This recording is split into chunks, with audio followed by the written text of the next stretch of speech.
Startup Circus. Startup Circus. Startup Circus!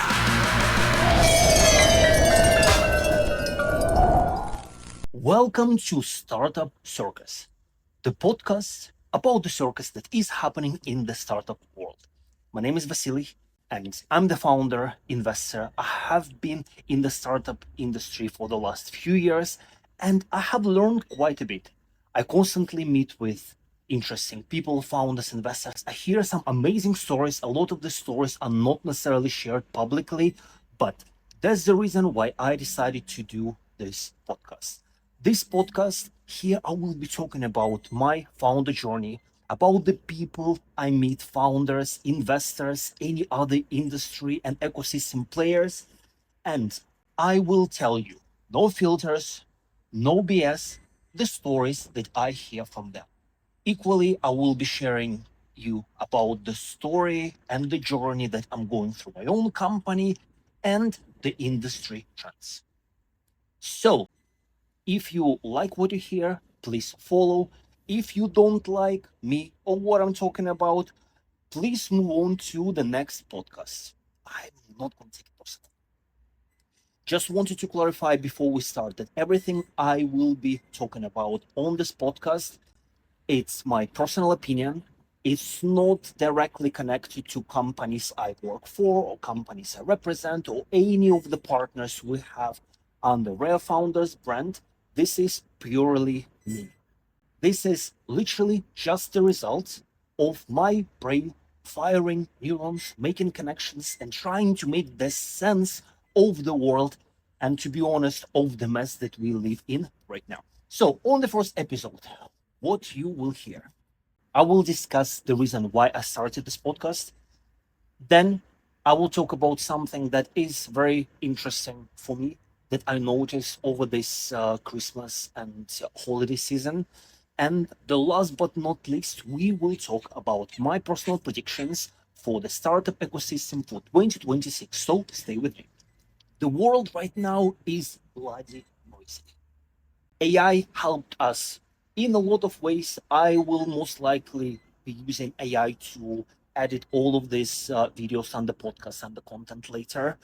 But AI also created so much bloody noise.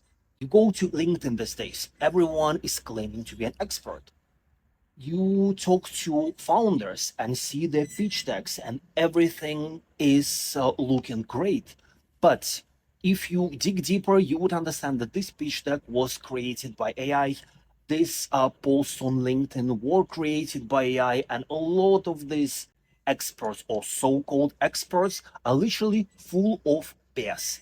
They're using technology, and they're very smart about this, but they're creating so much noise that for a lot of us founders, especially those founders who are doing this for the first time, the world is just so noisy and so bloody confusing, and you don't know who to trust.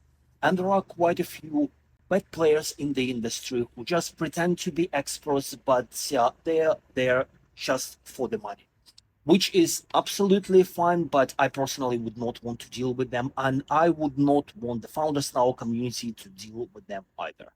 I have seen so much of this nonsense, especially on LinkedIn over the last year, where, without mentioning the names, one so-called expert who I met in person, they can't specifically put a few words together.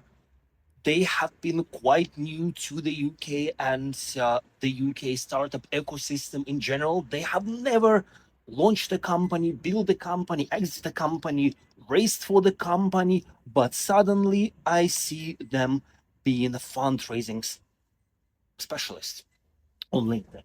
And surprisingly, a lot of people fall for that. I see the comments, and I feel genuinely upset for these individuals who believe that this person would be able to help them. Because I'm pretty sure that a lot of this content has been generated by AI, because I personally know there is absolutely zero experience behind all of these things that we see on LinkedIn. So, why I decided to start this podcast? I decided to start this because I met quite a few amazing people over the last few years since I became a founder. I also went through a lot of shit and nonsense as a founder. And I want to share this because if I knew about some of these things myself when I started on this journey, I do believe that my life and my journey would be slightly easier. And this is the reason why I decided to start creating. And this is the reason why I decided to call this a startup circus, because to be honest, it is a bloody circus. Fake investors, nonsense advisors, fake founders. I'm sorry. Okay, not fake founders, but low quality founders who just create something overnight and bombard investors with their pitch decks without even reading what these investors are investing in, and just creating so much extra work for them, but also creating so much noise where genuine individuals with genuine businesses simply get lost in this noise. So here I am. Here is my no BS, no filter content. And again, as I mentioned in the beginning, if you like it, subscribe. If you don't like it, thank you very much. I'll see you never. As you can imagine, I'm not recording this from London. When I start recording this from London, you will see a very big difference. The life in London is not that beautiful. It's not what you see on the background. I'm currently in Italy with my family, trying to enjoy this very short break. Unfortunately, wasn't specifically able to relax much because I spent most of the times working, and I'm pretty sure many of you went through the same experience. The only amazing difference for me was the fact that I had access to this beautiful view, and this is something that I woke up to every single day, and it made me even more motivated. So I was able to do quite a bit of stuff, but was not as productive as I was expecting, but still managed to spend quite a bit of quality time with my family, which I, in reflection, realize was super important. I do know that from the scientific point of view, when you're constantly working, when you're working 24/7, you might think that you're very productive, but you're not necessarily very efficient, simply because you are constantly operating in this flight or fight mode. And when your brain is in this state, your brain simply cannot create new ideas. You are not able to take any big risks. You are not able to come up with something that would be life changing or revolutionary, simply because all of this creativity normally does come from the space of peace. And you can only achieve this peace if you give yourself a break and you switch off your phone, you don't work, you don't talk to anyone ideally, and you just spend time with yourself. Unfortunately, reality of the world we live in right now, we can't specifically afford it, or maybe we just tell this to ourselves that we cannot afford it. Anyway, my reality is I wasn't able to do much, but I actually came up with quite a few ideas, and you will hear about this in the future episodes. But another very interesting thing that I noticed over the last probably 10 days is the fact that my inbox was so quiet. Social media was so quiet, and I kind of enjoyed it. I kind of enjoyed being in this very little town where everyone knows one another, where people do spend time with you, and they're very generous with their time. The number of times I had very in-depth conversations with people locally. These people invited us for dinners. They cooked for us, and most of them don't even know us. And I was so nicely surprised that this part of the world still exists. And I kind of think that on one hand, I look at everything that is here, It's very behind technology. It's very behind all the advances we see in London, for example. And initially, I kind of felt bad for local people, but experiencing this for the last couple of weeks, I realized that no, I think these people are blessed with the fact that technology is not here, because they can be focused on what really matters, and what really matters is families and relationships. Unfortunately, not something that we have a luxury of in London or any other big city, simply because we constantly have to grind, and work, and run somewhere because we need to achieve and we're trying to survive. And that's absolutely fine. And if you ever have an opportunity to do a trip like I did, to go somewhere for a little bit, even if you will take this time to do some work, I can guarantee that you would be surprised with what you achieve within this period of time, simply by changing the scenery, simply by changing the picture. So, my advice to you and my wish for you for 2026 is to take these quality breaks without feeling guilty that you are taking a break, and realizing that you do take this break for yourself, for your team, for your company. Because if you are sane, if your brain is working well and functioning properly, you will come back after this break full of energy, full of positivity, and you will drive your business even further. So take breaks next year. Okay, and now we're going to the part with my predictions for 2026. Full transparency, I'm absolutely no one, and I don't necessarily have, obviously, magic, magic. I don't have magic in me to predict what is going to happen. And I have been on this journey as a founder just for the last couple of years, but I do believe that I learned quite a bit, not through not only through my own experience, but also through all these people I meet. And me running my newsletter on the weekly basis for the last pretty much couple of years, I had to do a lot of research for every single issue, every single week. And I want to tell you that when you open this newsletter, which looks like just like a bunch of information, it generally does take me one day to put this all together. So I think that I have enough knowledge and I have enough experience to understand what is happening in the world from my own point of view, from the point of view of the people that I meet. And this is why I think that I can do some predictions on the trends I see for 2026. So here we go. Listen to this, comment after if I miss something, or if you feel that what I'm talking about is a complete BS, which is absolutely fine with it. So here we go. Number one. Number one, it's all about AI. Again, surprise, surprise.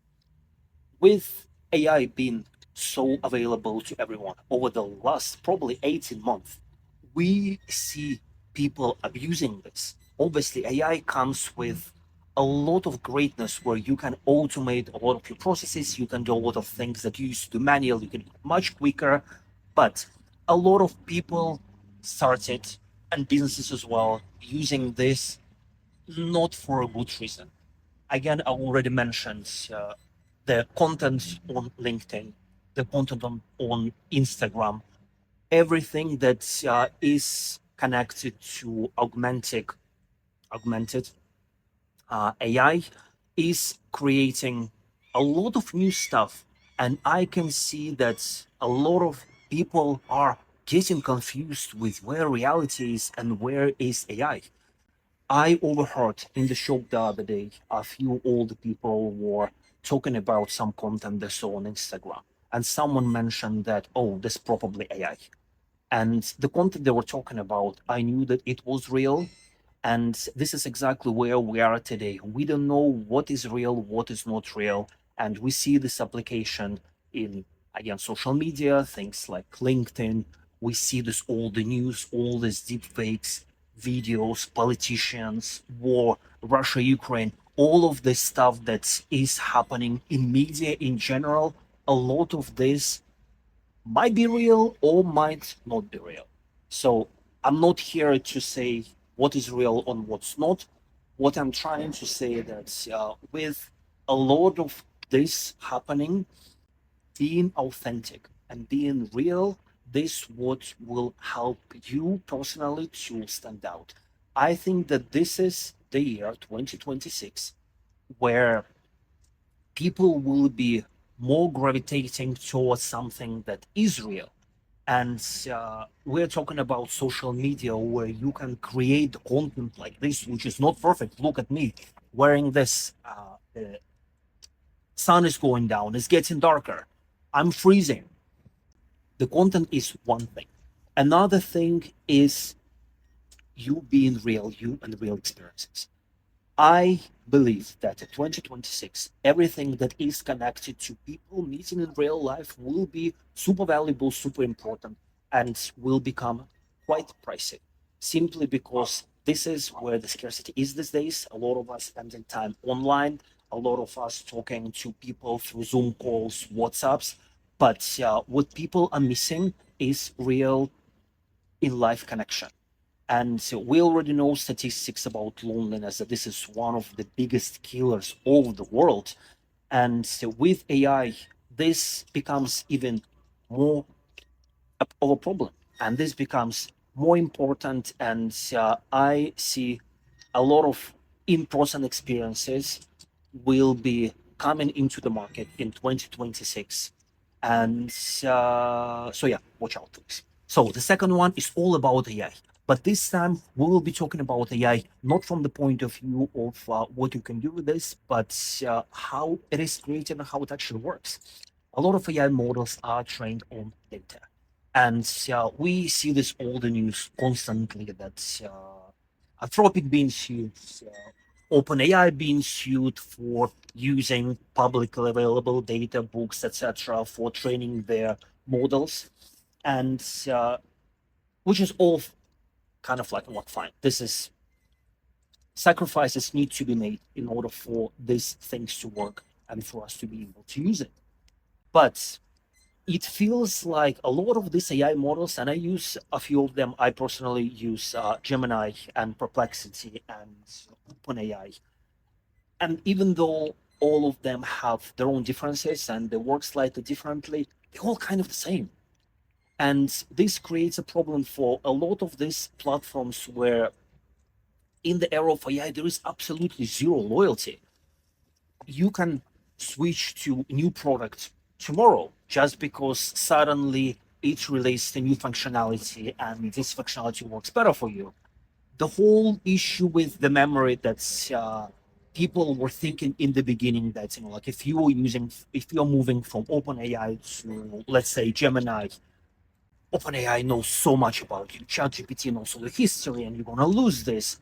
That's actually not a problem. Like I moved from ChatGPT to Gemini quite easily. It literally took me, I don't know, like a couple of hours to move some of the most relevant information and create enough memory for Gemini to work for me.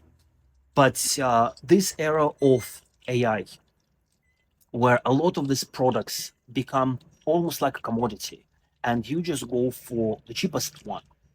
One of the biggest problems why it is happening because most of these models are trained on the same publicly available data.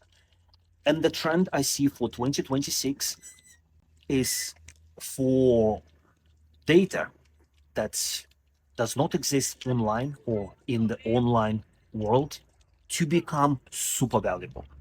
And if you are in the business that is connected to potentially collecting data, whatever this is, from the world which is not online, it can be from different devices, it can be from user behavior, especially applicable to all the startups in the health tech sector. But I see this data being a holy grail for all the AI companies. And if you are in the business that potentially is connected to collecting this data, maybe you're collecting this data for yourself or your own business, I can guarantee that in 2026, you might be approached by any of these big companies to access this data that they don't have access to. I have seen the same happening with my previous company that I worked for, S&P, which is a market data.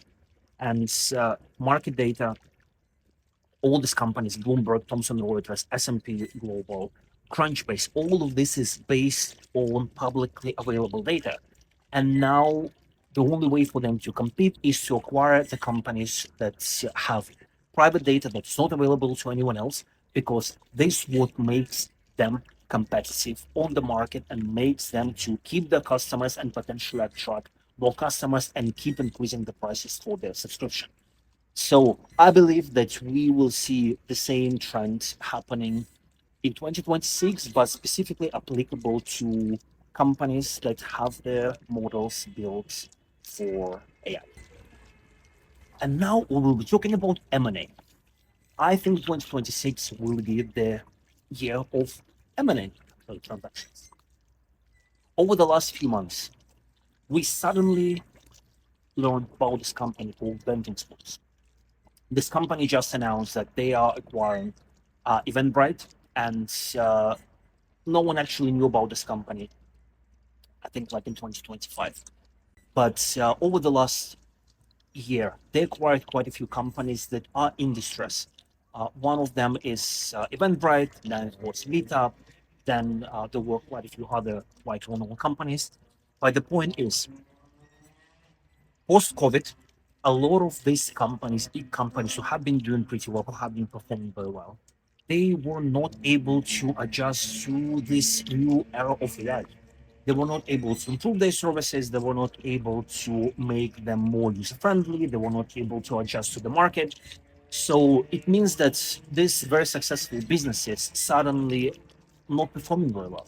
And Eventbrite is one of the great examples. I invested in Eventbrite myself during COVID simply because I was sure that post COVID, everything that is happening in person, all of these in person events, all of this will boom, and this will affect the share price of Eventbrite.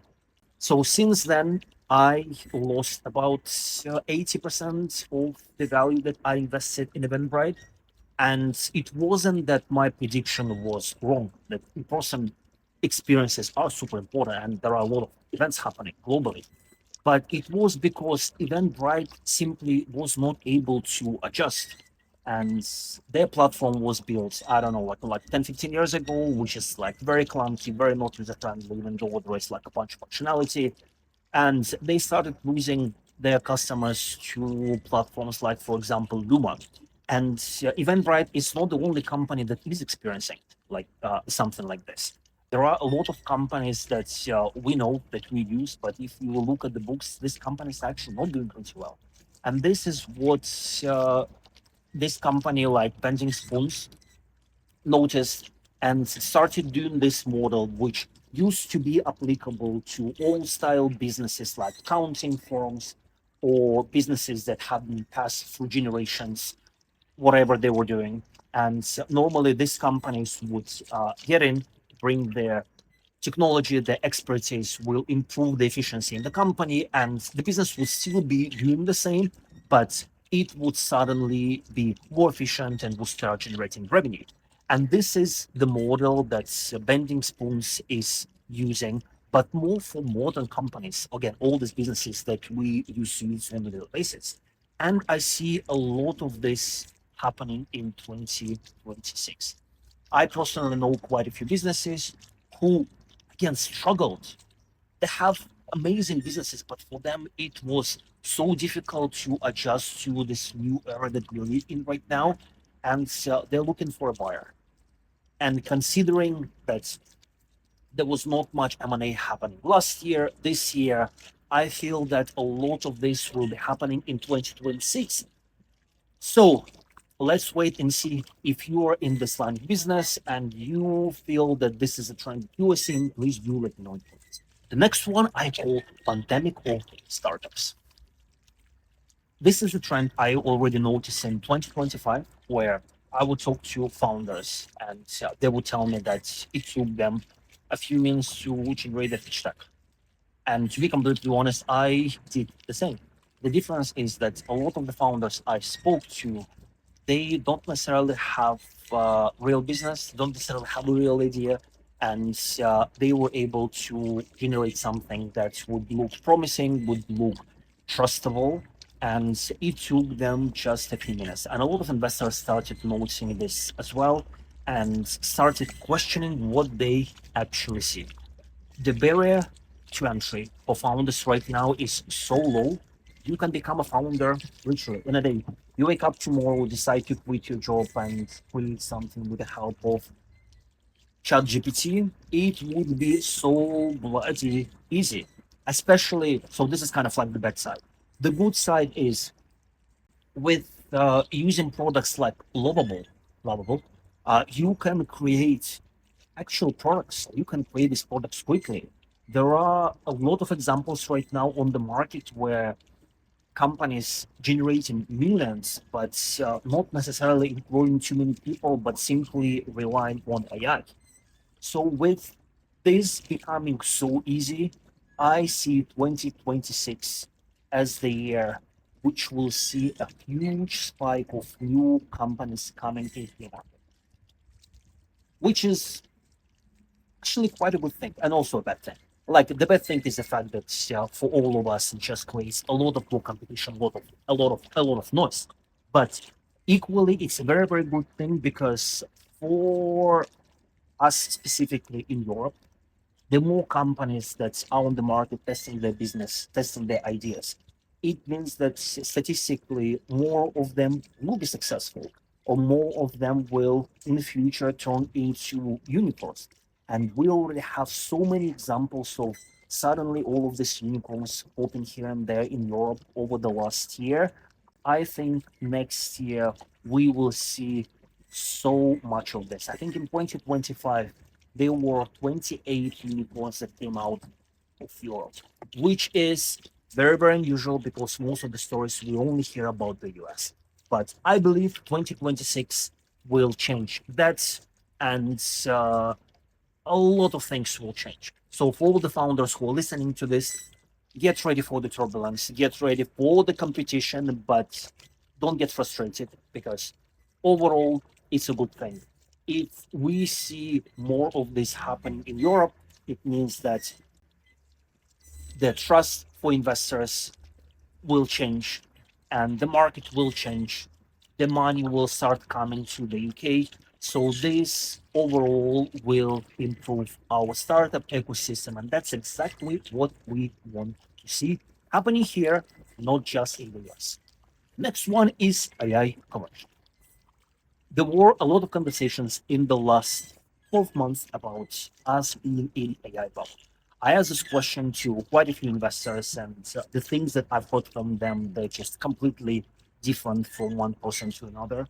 And some people do think there is a bubble, some people don't think there is a bubble. A lot of people still believe in the fact that we will see some kind of correction in AI in general, simply because a lot of companies, like, for example, OpenAI, they raised quite a bit of money on the promise of future revenue.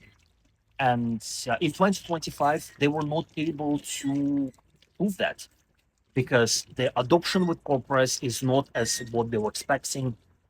Again, all of these AI companies still spending so much money on the daily basis to make these products work, but the revenue is not specifically where they promised it to be into investors when investors initially came in. But these companies still need to raise money.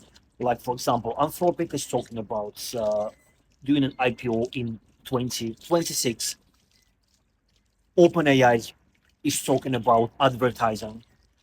So, what this means is these companies struggling to get the cash. This company struggling to get the money to grow. That's why they're trying to find all of these different models. And everyone, especially investors, see this. And this would mean that the companies who are doing something in the AI space will not be getting as high valuations as they used a couple of years ago, where before it was just enough for you to put AI in your pitch deck and suddenly everyone wants to talk to you. Now, a lot of investors kind of very cautious, and I see the trend again moving more into the physical space where investors more interested in things like hard tech, deep tech, rather than specifically pure AI related space. So I don't think this bubble will burst, but I do believe that we will see some correction on the market.